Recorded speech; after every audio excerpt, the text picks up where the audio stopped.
अस्सलाम वालेकुम नाज़रीन, आप देख रहे हैं program the review Kamran Yusuf और शहबाज राना के साथ। द रिव्यू में हम पाकिस्तान की मईशत, खारजा अमूर और नेशनल सिक्योरिटी से जुड़े मामलात पर बात करते हैं। गुज़िश्ता 33 दिनों में पेट्रोल की कीमत में 98 रुपये फ़ी लीटर इजाफा हुआ है और गुज़िश्ता रोज़ जो इजाफा किया गया हुकूमत की तरफ से, उसमें पहली दफ़ा अब इन्होंने उस पर टैक्स भी लगाया, यानी कि 10 रुपये फ़ी लीटर लेवी लगाई गई, क्योंकि उससे पहले ये जो गवर्नमेंट आई थी उनका ये दावा था और उसमें हकीकत भी थी कि तहरीक इंसाफ की गवर्नमेंट जाते जाते तेल की कीमतों के ऊपर सब्सिडी देकर गई थी और अब उस सब्सिडी को ख़त्म कर दिया गया। न सिर्फ ख़त्म कर दिया गया बल्कि अब उसके ऊपर टैक्स भी लगाया जा रहा है। दूसरी तरफ जो एक और ज़ाहिर है कि हैरानकुन खबर नहीं है कि जून के जो आदाद शुमार आए हैं महंगाई के, उसमें भी होशरुबा इजाफा हुआ है। 21.3% महंगाई की शरह रही है। तो शहबाज, ये जो आदाद शुमार है एक तो हैरान कुन नहीं है, क्योंकि जब आप तेल की में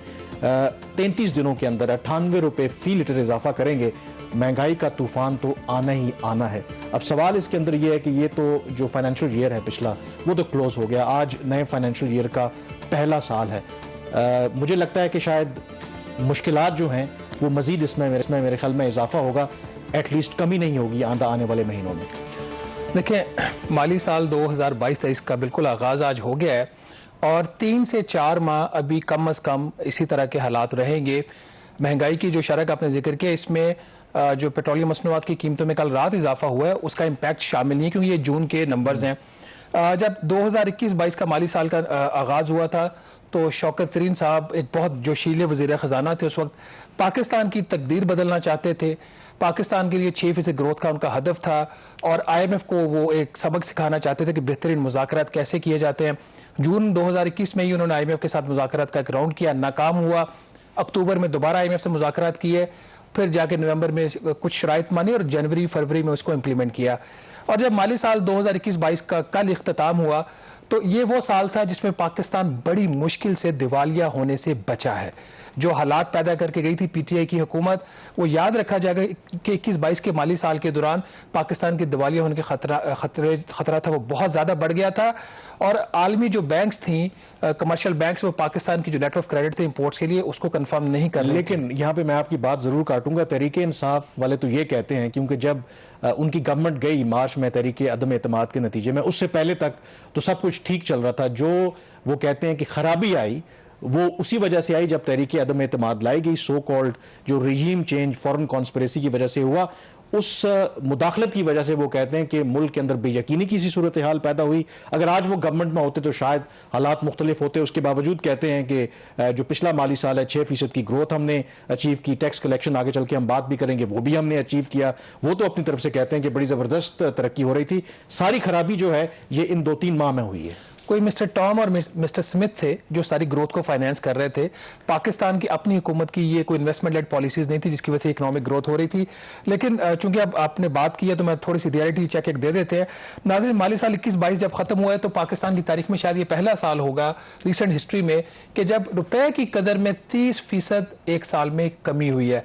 रुपया जो 30 जून 2021 को तकरीबन 157 रुपए का था डॉलर के मुकाबले में, कल वो 204 रुपए 85 पैसे के ऊपर क्लोज हुआ है। तो मेरा ख्याल ये वो एक बेस रख दी गई थी जिसकी वजह से आज हम वहां पे खड़े हुए हैं कि पाकिस्तान की रिसेंट हिस्ट्री में अगर आप देखें, या बल्कि अगर आप देखा जाए 1947 से, कुछ लोग ये भी कह रहे हैं कि एक महीने के अंदर कंज्यूमर प्राइस इंडेक्स जो महंगाई की शरह है उसमें 6.3% इजाफा हुआ है। अगर आप, मैंने डॉक्यूमेंट्स कुछ निकाले हैं पुराने, मुझे इतनी एक महीने के अंदर महंगाई की शरह में इजाफा होते हुए मैंने नहीं देखा। मई 2022 में जो महंगाई की शरह 13.8% थी, आज जो पाकिस्तान ब्यूरो स्टैटिस्टिक्स ने अदाद शुमार जारी किए हैं तो महंगाई की शरह होगी 21.3%। और ये जो 21.3% भी है, ये फरवरी 2009 के बाद हाईएस्ट इन्फ्लेशन रेट है। तकरीबन आप कह सकते हैं 13.5 साल की हाईएस्ट रेशियो है। और ये इसके अंदर जो मेजर कंट्रीब्यूशन आ रही है, अगर आप देखें ये कामरान, ये प्राइसेस कहां से इंक्रीज हो रही है, तो ट्रांसपोर्ट का जो ग्रुप है, सिर्फ इसके अंदर जो महंगाई की एवरेज शरह, पूरे ग्रुप की मैं बात कर रहा हूं, वो तकरीबन 63% है। इसके अलावा जो खाने पीने की अशिया हैं, फूड 26%, नॉन पेरिशेबल जो फूड आइटम्स होती हैं इसकी 24% इसमें इजाफा हुआ है। जो पेरिशेबल फूड आइटम्स आपकी जो सब्जियां हैं, जो फ्रूट्स हैं, इस किस्म की जो अशिया है, उनकी कीमतों में ऑन एन एवरेज 36% इजाफा हुआ है। ये जून का जो महीना खत्म हुआ है, तो as a result of that अगर ये सिर्फ दो चीजें आप एक्सक्लूड भी कर दें, जितनी हुकूमत ने तेल की कीमतों में इजाफा किया, ये जो खाने पीने की अशिया की कीमतों में इजाफा किया, तो एक नंबर होता है जिसको बोलते हैं कोर इन्फ्लेशन। कोर इन्फ्लेशन का जो नंबर है ये इसलिए इंपॉर्टेंट होता है कि इस किस्म के जो सीजनल इंपैक्ट होते हैं, एनर्जी की कीमतों में इजाफे के, फूड की कीमतों में इजाफे के, उसको जब आप माइनस कर देते हैं फिर आप इन्फ्लेशन को देखते हैं तो क्या है जो कोर इन्फ्लेशन का नाज़िर इंडिकेटर है, वो भी अब तकरीबन ये अक्टूबर 2012 के बाद तकरीबन 10 साल के बाद पहली दफा डबल डिजिट में जा चुका है और 11.5% कोर इन्फ्लेशन का रेट रहा है जून में। और ये एक और इंडिकेशन है इस चीज की कि हो सकता है कि स्टेट बैंक ऑफ पाकिस्तान जब अगली अपनी मॉनेटरी पॉलिसी अनाउंसमेंट करे तो मे बी जो शरह सूद है उसमें भी फिर इजाफा करना पड़ जाए। तो कामरान, ये आपकी इन्फ्लेशन की सूरत हाल है। थोड़ा सा आपने पेट्रोलियम मसनूआत का भी जिक्र किया, तो ये बात कल से चल ही रही है। सिर्फ at the cost of reputation अगर थोड़ा सा बात कर लें, जो पेट्रोल की कीमतों में तकरीबन इन्होंने इजाफा किया 14 रुपये 85 पैसे, 249 रुपये फी लीटर अब आपका पेट्रोल हो गया। और डीजल जो कि पब्लिक ट्रांसपोर्ट में एग्रीकल्चर में इस्तेमाल होता है 276 रुपये 54 पैसे का 1 लीटर है। वजह क्या है कि जो इसके ऊपर अब 10 रुपये पेट्रोलियम लेवी पेट्रोल के ऊपर है और 5 रुपये फी लीटर डीजल के ऊपर, और बाकी भी जो मिट्टी का तेल है वो भी 230 रुपये फी लीटर हो गया। लाइट डीजल ऑयल जो है वो 226 रुपये फी लीटर हो गया। पिछली दफा हमने बात की थी सब्सिडीज की हद तक तो ये ठीक था कि हुकूमत को विड्रॉ करनी थी और उसके और भी बहुत ज्यादा नुकसान होते हैं अगर ना विड्रॉ करते। अब यहां से PMLN की लेड जो कोलिशन गवर्नमेंट है ये नहीं बात कह सकती कि अब हमने जो महंगाई की है वो IMF की वजह से की है, अब हमने जो तेल की कीमतें बढ़ाई हैं वो PTI की वजह से की हैं। ये अब इनके अपने फैसले हैं। यस, ये IMF का इसमें फैक्टर है। ये वजीर खजाना मिफ्ता इस्माइल का डिसीजन है कि उन्होंने जो पेट्रोलियम लेवी है उसको 30 रुपये फी लीटर से बढ़ाकर उन्होंने कर दिया 50 रुपये फी लीटर। तो अगर ये 50 रुपये फी लीटर होगा और जिसके अगेंस्ट इन्होंने टारगेट भी 855 अरब रुपए रखा हुआ है पूरे साल में कलेक्शन का, तो फिर ये 10 रुपए फी लीटर अभी आई है और फिर आगे भी आ रही है। उसके ऊपर हम मेरे ख्याल आगे जाके थोड़ी सी बात करते हैं। बट जो गैस की कीमतों का भी एक इजाफा अब होने जा रहा है। अगर आप डॉक्टर मुसद्दिक मलिक जो वजीर मुमलिकत हैं पेट्रोलियम के, उनकी आप पिछले 2 दिन की उनकी प्रेस कॉन्फ्रेंसेस देखें तो अब वो आवाम को तैयार करना शुरू हो गए हैं कि गैस की कीमतों में भी 40 से 45% इजाफा होने जा रहा है। और उन्होंने कल की प्रेस कॉन्फ्रेंस में ये बात कही कि हमारे हाथ में कुछ नहीं है, PTI की हुकूमत ये सारे कानून बना के गई थी, ऑगरा ने डिटर्मिनेशन कर दिया है। ऑगरा ने जो डिटर्मिनेशन की थी वो 3 जून को की थी और अगर 40 दिन वाली उनकी हम बात मान लें तो 13 जुलाई तक गैस के बिलों में भी 40 से 45%। लेकिन मेरे ख्याल में जैसे आपने बिल्कुल दुरुस्त कहा कि अब शायद बेशक ये दलील आप देते रहें PTI ये करके गई वो करके गई, लेकिन आप इक्तदार में इसीलिए आए थे कि आप कह रहे थे कि आप मईशत को बेहतर अंदाज में चलाएंगे। तो शायद अब आपको PTI के ऊपर ज़ाहिर है कि सियासी तौर पर कभी कभी आपको सूट करता है कि अपने क्रिटिसिज्म जो है वो डिफ्लेक्ट कर दें, लेकिन खुद भी आपको परफॉर्म करना पड़ेगा। शहबाज ने बिल्कुल यहाँ पे ठीक कहा कि पहले तो ठीक था कि आप सब्सिडी दे रहे थे पेट्रोल के ऊपर, वो जायज़ नहीं थी, सब्सिडी खत्म कर दी। यहाँ से आपकी गवर्नेंस और इकोनॉमिक मैनेजमेंट कैसे होती अगर आप टैक्स पे टैक्स भी लगाते जाएंगे और मजीद आम आदमी के ऊपर बोझ डालते जाएंगे, तो फिर ये ना हो कि किसी दिन जो सब्र का पैमाना तो लोगों का वैसे ही लबरेज हो चुका है, तो ये ना हो कि फिर आवाम फट पड़े और आपके लिए गवर्नमेंट करना चलाना मुश्किल हो जाए। अब ये हो क्यों रहा है, उसकी वजह यह है कि हुकूमत ये फैसले क्यों ले रही है। वजह उसकी ये है कि मुल्क को दिवालियापन से अगर बचाना है तो IMF के प्रोग्राम में जाना है। लेकिन प्रॉब्लम यह है कि ये शराइत तो हमने मानी है, IMF ने कुछ और शराइत भी रख दी हैं, तब वो हमारा प्रोग्राम बहाल करेंगे। वो क्या शराइत है, नहीं, ब्रेक के बाद इस पर बात करेंगे। जी, ब्रेक के बाद एक दफा फिर आपको खुशामदीद कहते हैं। हुकूमत क्यों पेट्रोल की कीमतों में भी इजाफा कर रही है, बिजली और इवन की गैस की कीमतों में भी इजाफा हो रहा है, उसकी वजह यह है कि ये IMF की शराइत है, क्योंकि IMF का प्रोग्राम अगर बहाल नहीं होगा तो खुदा न खास्ता पाकिस्तान दिवालिया हो सकता है। अब जो मिफ्ता इस्माइल है वज़ीर ख़जाना, उनका ये मानना है कि हम उस जो डिफ़ॉल्ट वाली सिचुएशन है उससे तो निकल आए हैं, क्योंकि IMF के साथ हम मुआहदे के करीब हैं और एक जिसे कहते हैं कि memorandum for economic and financial policies IMF की तरफ से भी शेयर किया गया, जो इंडिकेट करता है कि शायद एक मुआहदा हो जाएगा। लेकिन शहबाज, मुझे ये लगता है कि ज़ाहिर है कि जब हम 9/11 के बाद वॉर ऑन टेरर कवर करते तो अमेरिका का हमने बड़ा भरपूर साथ दिया, लेकिन जब भी ज़ाहिर है कि अमेरिका एक तरफ हमारी तारीफ करता था, लेकिन साथ ही एक और वो लिस्ट भी हमें थमा देता था कि डू मोर। तो ये लगता है कि ये सेम रेसिपी है। IMF वही पॉलिसी अपनाता है कि एक तरफ हमने सब्सिडी खत्म की, एक तरफ हमने पेट्रोलियम लेवी भी लगाई है, बिजली की कीमतों में भी इजाफा किया है और भी टैक्सों में इजाफा किया है। अब सुना है कि मजीद उन्होंने हमें लिस्ट थमा दी है कि नहीं, आपको मजीद कुछ और करना होगा, उसके बाद आपको पैसे मिलेंगे। देखिए सूरत हाल इस वक्त ये और एक बहुत जो कि एक बड़ी बुनियादी तब्दीली की तरफ इशारा करती है। अब हमारी मिलिट्री और सिविलियन एस्टेब्लिशमेंट इसको समझ पाती है या नहीं। दुनिया ने एक तहैया कर लिया है कि पाकिस्तान को सबक सिखाना है, और कुछ हद तक जो ये ममालिक हैं वो अपने व्यू में ठीक भी हैं, क्योंकि जो कुछ हम कर रहे हैं दुनिया के किसी मुल्क में इस तरह हार्डली होता है कि आप इस किस्म के मामलात करें और फिर कर्जे भी ले रहे हैं, अयाशियाँ भी कर रहे हैं, तो ये बहुत कम होता है। अभी भी इन हालात के अंदर भी हमने सबक नहीं सीखा, वो आगे हम बल्कि मजे की बात है, मैं इससे पहले कि आप बात करें, मैं हैरान हुआ ये देखे कि पाकिस्तान दुनिया में पहले नंबर पर मुल्क है जिसने सबसे ज्यादा IMF से प्रोग्राम लिए हैं। अच्छा, ये चीज मुझे भी वैसे मेरे नॉलेज में भी नहीं। ये यूसुफ नजर साहब ने सबसे ज्यादा प्रोग्राम पाकिस्तान ने लिए हैं, तो इससे अंदाजा करें कि हमारी कितनी आदत है मांगने की। और अभी भी हम संभल नहीं रहे, और अभी भी हमारे जो हरकतें हैं वो ठीक नहीं है। अब थोड़ा सा मेरा ख्याल कि अब काफी इनको स्पेस दे दिया है हुकूमत की। जब हरकतें ठीक नहीं होगी तो फिर हम इनको टाइट भी करेंगे। हमारा काम है। नई शराइत क्या है? अब नई शराइत पे आते हैं नाज़िर। कल फाइनेंस मिनिस्टर ने प्रेस कॉन्फ्रेंस में एक बात कही कि जो IMF को पाकिस्तान ने रिक्वेस्ट की थी प्रोग्राम में एक्सटेंशन के लिए, तो उन्होंने कहा कि 3 साल का प्रोग्राम अब 4 साल का हो गया है, मतलब जून 2023 तक का। और जो प्रोग्राम का साइज था पहले $6 अरब का, वो बढ़कर अब $7 अरब हो गया है। बात हम कर रहे हैं memorandum for economic and financial policies की, जो IMF ने शेयर किया। ये मंडे को ये डॉक्यूमेंट आया था, और ये बेस होता है डॉक्यूमेंट किसी भी किस्म का जो प्रोग्राम आपने स्टाफ लेवल एग्रीमेंट करना है विद IMF। अब एक तो ये डॉक्यूमेंट इनकम्प्लीट था, ये अभी मुकम्मल मंडे तक पाकिस्तान को नहीं दिया गया था, उसके बाद दिया गया है कुछ चार्ट्स, तो वो एक अलहदा बात है। हुकूमत को सिर्फ वो चीज़ें दी गई थी जो वफाकी हुकूमत से रिलेटेड थी, और एक surprisingly state bank of Pakistan से रिलेटेड जो मामला थे उसको IMF ने अलहदा कम्युनिकेट किया with state bank of Pakistan, जो मेरा ख्याल वफाकी हुकूमत के लिए एक मैटर ऑफ कंसर्न होना चाहिए कि at the end of the day वजारत खजाना और स्टेट बैंक ऑफ पाकिस्तान के लिए काम करते हैं। तो स्टेट बैंक का अलहदा से IMF से बात करना और वजारत खजाना का अलहदा करना, ये कोई मुनासिब बात कम अज कम मुझे तो नहीं लग रही। अच्छा, इसमें कामरान हुआ ये कि जब इन्होंने एक टर्न अराउंड कॉन्फ्रेंस थी, तो उसी दिन जब ये डॉक्यूमेंट IMF ने दिया तो वजीर खजाना ने वहां पर अनाउंस किया कि $1.9 अरब का हम अब कर्जे की अगली किस्त मिलेगी। 7वां और 8वां जो रिव्यू है प्रोग्राम का वो मर्ज हो गया है, और ये बात वजीर आजम शहबाज शरीफ साहब ने भी स्टेज पे आकर अनाउंस कर दी। As a matter of fact जिस वक्त ये डॉक्यूमेंट शेयर किया गया तो उसके अंदर ये बात नहीं थी कि ये कर्जे की किस्त जो है वो $1.9 अरब होगी। तो अब क्या होती है, $2 अरब, $1.9, $1 अरब, ये अभी चीज तय होनी है। अब आ जाते हैं शराइत के ऊपर। कुछ शराइत तो प्रोग्राम के अंदर नोन थी। बिजली की कीमतों में इजाफा करना है, वो प्रायर एक्शन उन्होंने बनाया। ₹3.5 से ज्यादा फी यूनिट जुलाई से इजाफा होना है। अब गवर्नमेंट कब उसको नोटिफाई करती है, जितनी जल्द करेगी चीजों को उतना ही जल्द स्टाफ लेवल का एग्रीमेंट हो जाएगा।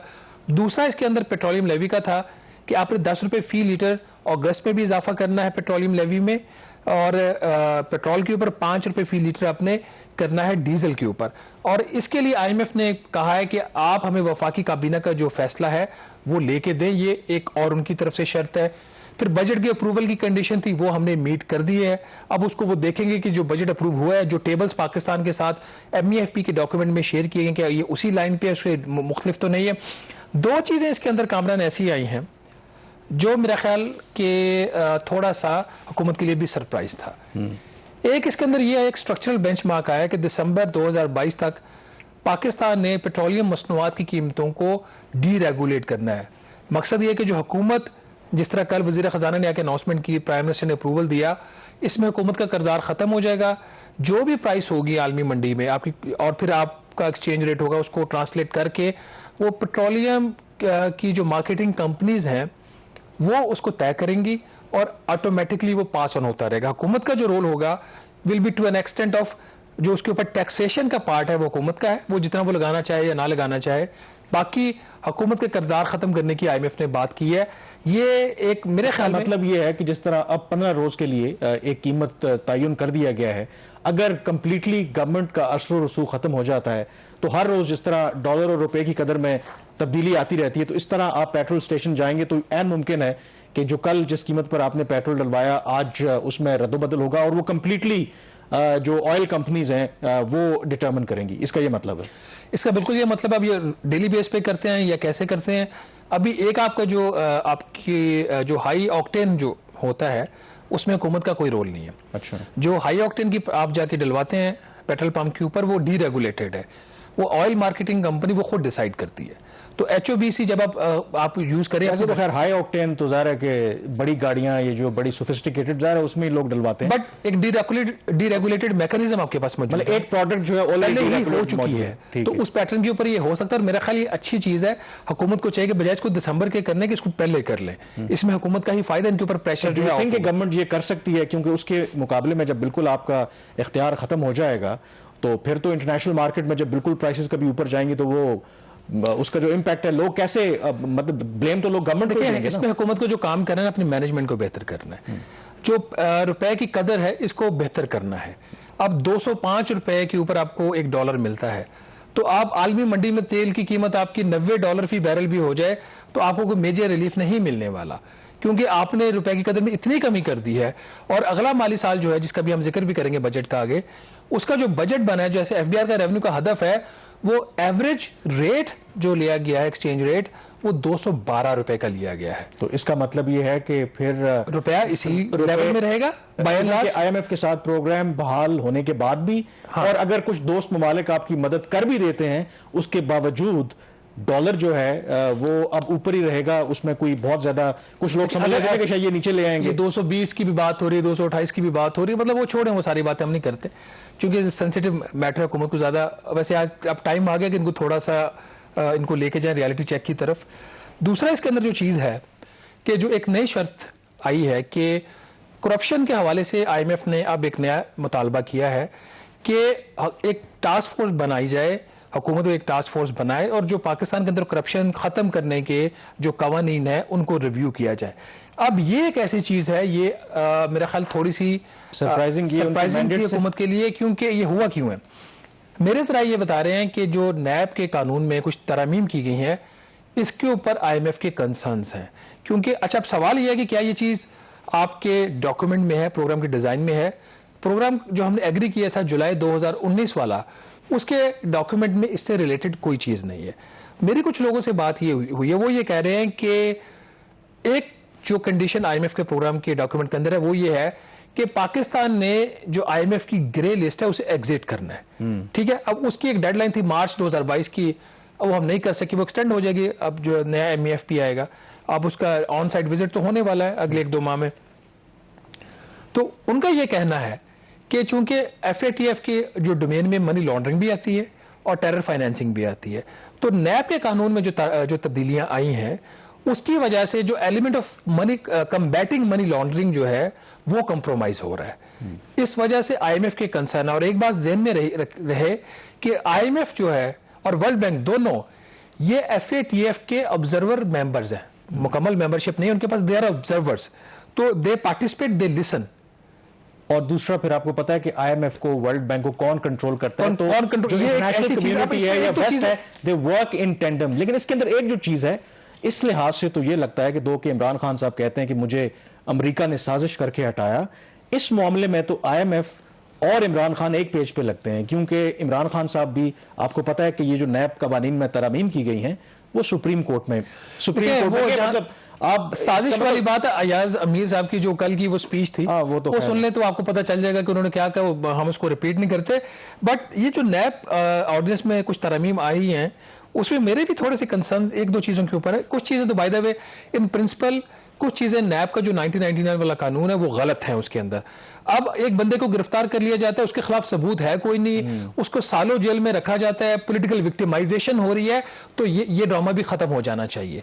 तो वो जो बर्डन ऑफ प्रूफ फैक्ट है ना कि ये जो नैब है, अब ये सारे जानते हैं कि हुआ पॉलिटिकली जो है लोगों को विक्टिमाइज करने के लिए किया, तो ये ड्रामा खत्म हो जाएगा। जो जेन्युइन केसेस हैं, जो जेन्युइन करप्शन, ऐसा नहीं कि पाकिस्तान में करप्शन होती नहीं है, सियासतदानों ने या ब्यूरोक्रेट्स ने करप्शन की नहीं है।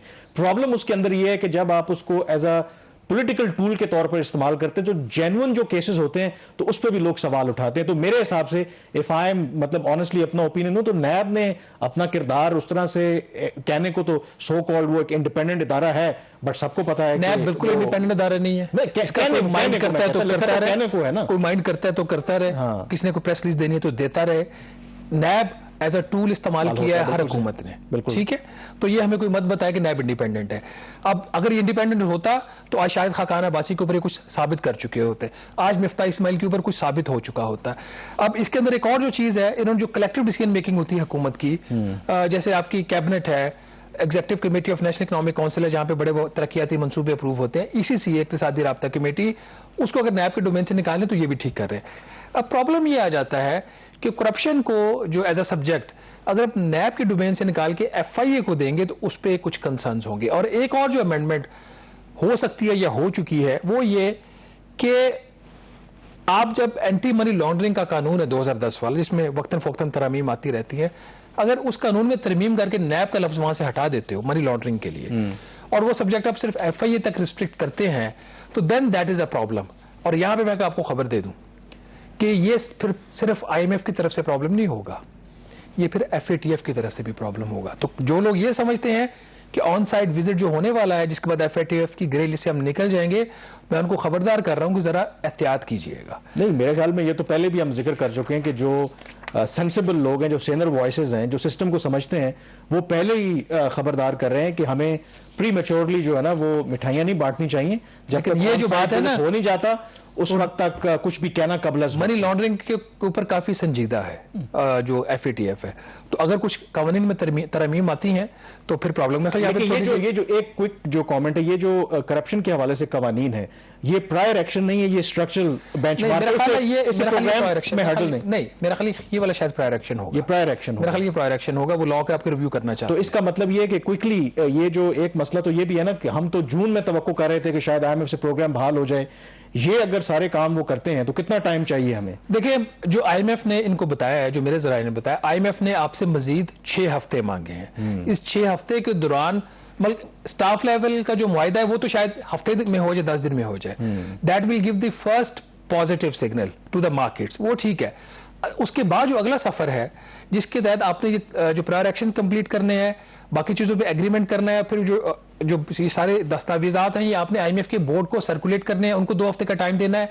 तो मेरा ख्याल है बहुत जल्द भी ये हुआ तो जुलाई के आखिरी हफ्ते या फर्स्ट वीक और वैसे भी हमारे पास कर्जे की किस्त ट्रांसफर नहीं होगी, मैं वो बात कर रहा हूं। स्टाफ लेवल मुआहिदा आपका हो सकता है हो जाए चलें। और वैसे भी मेरे ख्याल में जरूरी है, अदरवाइज इवन कि जो चीन ने भी रोल ओवर किए पैसे, उसके बाद भी तकरीबन 6 हफ्तों के ही हमारे पास इंपोर्ट बिल अदा करने के लिए है, तो जाहिर है कि टाइम हमारे पास कम है। यहाँ पे ब्रेक लेंगे, ब्रेक के बाद जाहिर है कि जो फाइनेंस बिल पास हुआ है उसमें जो मेजर चेंजेस की गई है, एक तो सबसे बड़ी जो चेंज है और वो है कि रिकॉर्ड 1000 अरब रुपए के नए टैक्स लगाए गए हैं। वो कहां कहां लगाए गए हैं, ब्रेक के बाद उस पर बात करेंगे।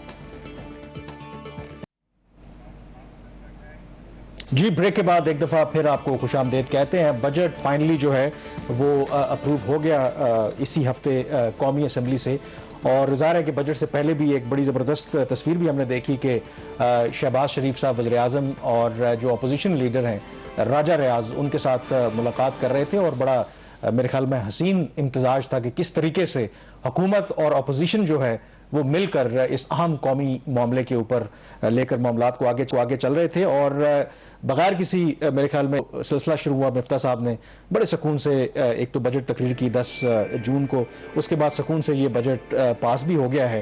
लेकिन इसका ये हरगिज़ मतलब नहीं है कि सुकून से बजट पास हो गया है तो गवर्नमेंट जो है ना वो बिल्कुल चिल करे और सुकून करे, क्योंकि इस बजट के अंदर जो उन्होंने अहदाफ रखे हैं, जो टैक्सेस लगाए हैं, जाहिर है कि उसका बोझ आम आदमी के ऊपर पड़ेगा। आम आदमी के ऊपर बोझ पड़ेगा तो आम आदमी अपना रद्द-ए-अमल भी देगा। तो काश आम आदमी अपना रद्द-ए-अमल दे सकता है, अभी तक तो नहीं दे रहा, मुझे नजर नहीं आ रहा। कुछ जगहों पे तो कराची वगैरह में खास करके लोड शेडिंग का के ऊपर पहले माजी में भी होता रहा है, लेकिन अपने राइट्स के लिए इस तरह लोग कम ही पाकिस्तान में बाहर निकलते, व्हिच इज अनफॉर्चुनेट। लोग बाजी के एग्जांपल्स देते हैं कि जब जनरल अयूब के जमाने में पता नहीं एक 4 आने की कितनी थोड़ी सी हुई थी और उसकी वजह से उनको घर जाना पड़ा। लेकिन शायद हमारे यहाँ लोगों में अब रेजिलियंस बढ़ गई है, पता नहीं क्यों। अच्छा, मुझे इस बजट में सबसे ज्यादा तकलीफ जो हुई ना, मैंने जब जिस दिन फाइनेंस एक्ट पास हुआ, बल्कि पास होने से पहले मैंने ये खबर भी की थी कि हो सकता है मैंने कोई नोटिस ले रहा हो, ये ना हो। नाज़रीन, आपके ऊपर बेतहाशा बोझ डाला गया, जैसा भी कामरान कह रहे थे। 1000 अरब रुपए के नए टैक्सेस लगाए गए। पेट्रोलियम मसनूआत की कीमतें पाकिस्तान की तारीख की हाईएस्ट एवर हैं और शायद ही कभी हमने सोचा हो कि 250 रुपए फी लीटर पे हम पेट्रोल ले रहे होंगे। लेकिन इस सारे एक्सरसाइज के दौरान हुकूमत ने एक जो कानून है उसके जो स्पीकर एंड चेयरमैन सेनेट जो हैं, स्पीकर नेशनल असेंबली और चेयरमैन सेनेट, उनके जो सैलरीज और पक्ष से रिलेटेड जो कानून है 1975 का, उसके अंदर उन्होंने फाइनेंस एक्ट के जरिए एक तरमीम की है और स्पीकर को और जो सेनेट के चेयरमैन है उनको ये इख्तियार दिया है कि वो जब चाहें वो अपनी जो मराद हैं उसमें इजाफा कर सकते हैं। तो मेरा ख्याल इससे बढ़कर बदकिस्मती की बात नहीं हो सकती इस कौम की कि जो हमारे हुक्मरान हैं वो एक तरफ तो अवाम पे बोझ डाल रहे हैं और दूसरी तरफ अपनी सियासत और अपनी बाकी जो मराद हैं उसके ऊपर वो कॉम्प्रोमाइज़ करने को तैयार नहीं है। ये जो इख्तियार दिया गया है, ये जो कमेटी होती है फाइनेंस की, सेनेट की और जो नेशनल असेंबली की, जिसको खुद स्पीकर और चेयरमैन सेनेट चेयर करते हैं, उसको दिया गया। तो जब खुद चेयरमैन चाहें तो अपना भी, ना सिर्फ अपना और अपने से पहले वाले जो चेयरमैन हैं और जो स्पीकर्स हैं उनके लिए भी इजाफी मराद दे सकते हैं। मेरा ख्याल है इसके बाद, आज के बाद अगर हुकूमत ये बात करे कि अवाम को कुर्बानी देनी चाहिए तो मत उनकी ये बात सुनिएगा। और दूसरा कामरान इसके अंदर एक जो चीज़ की है इन्होंने, स्टॉक मार्केट को हमने पहले भी जिक्र किया था प्रोग्राम में, मिफ्ता इस्माइल ने मुझे खुद कहा कि वज़ीर आज़म ने मुझे हदायत की है कि ये जो स्टॉक मार्केट के रिलीफ है कैपिटल गेन्स टैक्स में, इसको वापस ले लिया जाएगा।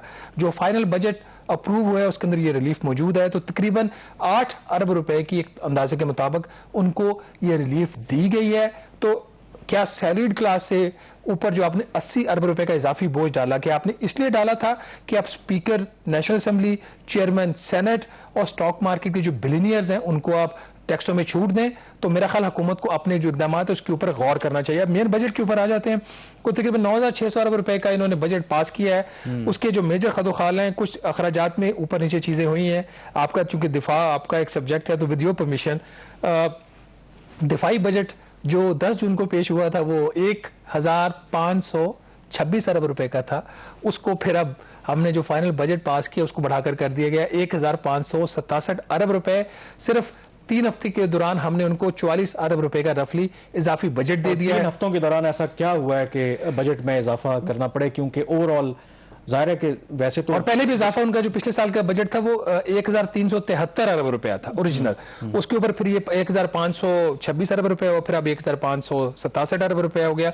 तो इसके अलावा पेंशन में जो पैसा उनको जाएगा आर्मी को वो अलग और बाकी उनके पेंशन के जो ओवरऑल जो आदाद शुमार है उनको भी रिवाइज किया गया। 530 अरब रुपए से बढ़ाकर 609 अरब रुपया हो गया।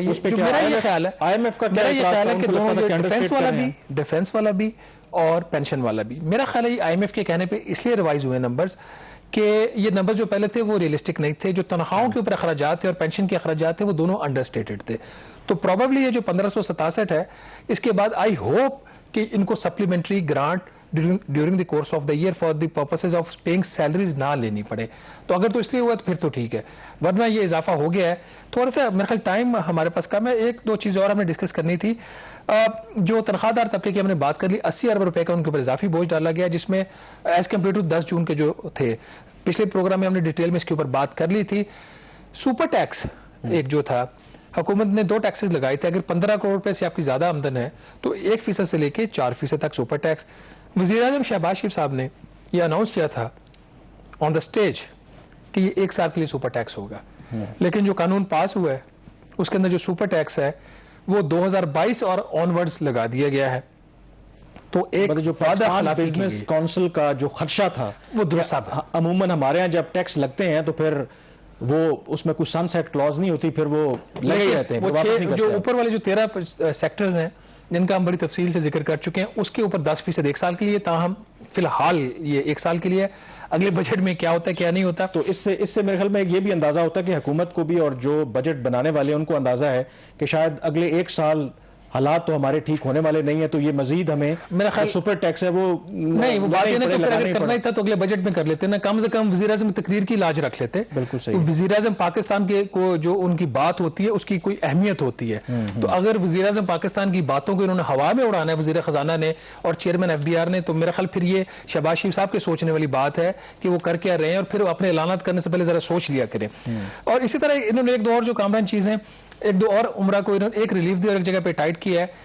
जो इन्होंने उनको रिलीफ ये दिया है कि एक बजट के अंदर प्रपोजल था कि पाकिस्तानी कंपनियां जिनके अंदर अगर किसी भी शख्स की डायरेक्ट या इनडायरेक्ट ओनरशिप 10% तक है तो उसका जो बेनिफिशियल ओनर है, उसका जो हकीकी मालिक है उन शेयर्स का, उसकी मलकियत को डिस्क्लोज करना पड़ेगा।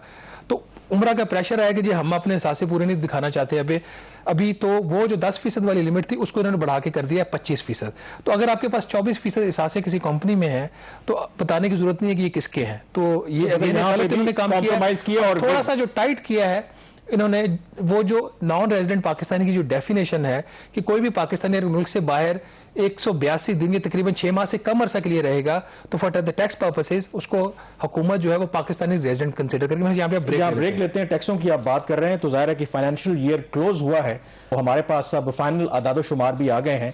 जाहिर है कि अपेरेंटली वो हौसला अफजा और इसीलिए तमाम जो फरीकैन है वो क्रेडिट लेने की कोशिश कर रहे हैं। ब्रेक के बाद इस पर बात करते हैं। जी, ब्रेक के बाद एक दफा फिर आपको खुश आमदेद कहते हैं। जो टैक्स कलेक्शन की अगर बात करें तो ज़ाहिर है कि सबसे बड़ा हमारा इशू है, उस हवाले से मस्बत खबर है और वो ये खबर है कि तारीख में पहली मरतबा जो इवन नजर सानी शुदा जो हमारा हदफ था उसको हमने पूरा कर लिया है। तो शहबाज, इसमें मैं एक क्विक जो सवाल आता है कि हम इस दौर में ज़ाहिर है कि IMF के साथ हमारा एक झगड़ा हमेशा यही रहता है कि वो क्यों आप पर मुख्तलिफ शराइत आयद करता है। वो कहता है कि आप अपने रेवेन्यू में इजाफा करें और इसमें हमने ये देखा कि पिछले माली साल में कुछ 615 अरब रुपए की लेन लगानी थी जो उस पर शायद उतना तो हमने उस पर वसूल किया नहीं, 135 अरब रुपए 135 किया, लेकिन 615 ओरिजिनल टारगेट रखा। 610 अब सवाल 610। अब मसला ये है कि एक तरफ IMF का प्रोग्राम आपको पता है कि सस्पेंडेड भी रहा, हमने टारगेट तो अचीव कर लिया है और कुछ हमने शराइत भी उनकी नहीं मानी, इवन जो पेट्रोलियम लेवी का हदफ था वो भी नहीं कंप्लीट किया। तो फिर प्रॉब्लम कहां है? तो ये सेपरेट अचीव कर नॉन टैक्स रेवेन्यू सेपरेट है। नॉन टैक्स रेवेन्यू का जो हदफ था वो 2000 अरब रुपया था, उसके अगेंस्ट जो इनको कलेक्शन हुई है वो कुछ 1300 कुछ अरब हुई है। वो टारगेट हमने मिस किया पेट्रोलियम लेवी की वजह से, वो उससे हट के है। अच्छा, वो उससे हट के हम बात कर रहे हैं सिर्फ FBR के रेवेन्यू की। नाज़रीन, आज प्रोग्राम का थोड़ा सा टेम्परेचर ज्यादा था तो उसको कम करते हैं। अच्छी खबर है, 6100 अरब रुपए से ज्यादा की कलेक्शन हुई है।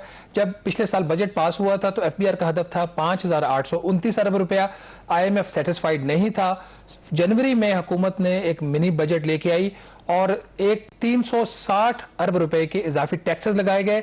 FBR का जो हदफ था वो 6100 अरब रुपया किया गया और जो कल के प्रोविजनल नंबर्स आए हैं वो FBR ने 6125 अरब रुपया इकट्ठा किया है। 29% की ग्रोथ है, हेल्दी ग्रोथ है। सवाल ये है क्या ये सस्टेनेबल है? नहीं, इसका जवाब है नहीं। इसका जो 6125 अरब रुपया इकट्ठा हुआ है उसमें तकरीबन 3112 अरब रुपया या 51% वो दरामदात के ऊपर हुआ है। दरामदात के ऊपर जो सेल्स टैक्स होता है, कस्टम ड्यूटीज होते हैं, विद होल्डिंग टैक्सेस होते हैं। तो अगर दरामदात बढ़ी तो टैक्स कलेक्शन बढ़ गई, आपके रुपए की कदर में कमी हुई डॉलर के मुकाबले में, तो उसकी वजह से टैक्स कलेक्शन बढ़ गई। तो ये सस्टेनेबल नहीं है। एक दूसरा एंगल इसको देखने का ये है कि जो टोटल कलेक्शन है उसके अंदर जो इनकम टैक्स का शेयर है वो तकरीबन 36-37% रहा है। बट ओवरऑल चूंकि हदफ हासिल हो गया, तारीख में पहली दफा हुआ है, तो पॉजिटिव नोट है। मेरा ख्याल FBR को इसको अब सस्टेन करना है। अगले साल का हदफ है 7470 अरब रुपए। 22% की FBR को ग्रोथ चाहिए। लेकिन यहां पे कुछ सवालात हैं। सवाल यह है कि FBR कहता है कि हमारे साथ ज्यादती हो रही है, हम हुकूमत पाकिस्तान का अर्निंग हैंड है। जो बाकी पाक सेक्रेटेरिएट के एम्प्लॉइज हैं उनकी तनख्वाहों में जो ग्रेड 17 से 22 के जो ऑफिसर्स हैं 150% जो है उसके एग्जेक्टिव अलाउंस की बात हो रही है। तो FBR जिसको शुरू में 2006 में गालबन प्रेसिडेंट मुशर्रफ ने उस वक्त इनको 100% इजाफी तनख्वाह दी थी, उसको PMLN की हुकूमत ने 2015 में फ्रीज कर दिया था।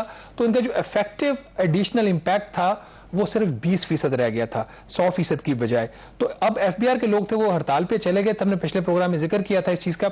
अब इशू यहां पे ये है कि अगले साल के लिए जो माली साल अब शुरू हो चुका है, हुकूमत ने FBR को 36 अरब रुपया दिया है तमाम किस्म के अखराजात का।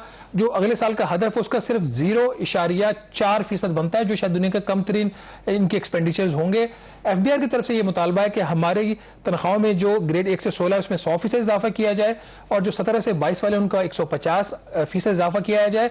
और उसका जो एडिशनल इंपैक्ट वो बताते हैं वो 8 अरब और 10 करोड़ रुपए सालाना है, जो कि टोटल फिर भी मिला के कोई 0.6% बन जाएगा। मेरा ख्याल कामरान ये कोई अनजस्टिफाइड डिमांड उनकी नहीं है, प्रोवाइडेड वो करप्शन में कमी आए, प्रोवाइडेड वो अपनी इफेक्टिवनेस को बेहतर करे। 8 अरब दे के अगर आप उसके ज्यादा आप उसका बेनिफिट ले लेते हैं तो there is no bad deal. इसको मेरे ख्याल हुकूमत को कंसिडर करना चाहिए। चलें, लेकिन इसके अंदर एक मैं चीज जरूर ऐड करता चलूं जो आपने जिक्र नहीं किया। बिल्कुल ठीक है कि टैक्स अगर आप ओवरऑल नंबर देखें तो बड़ा अच्छा आपको लगता है, लेकिन असल पैमाना तो नापने का होता है वो टैक्स टू जीडीपी रेशो। अब उस को देखें तो वो तो हमारी आज भी तकरीबन 8.8% आप उसे कह लें। 2017-18 में कोई 11.4% थी।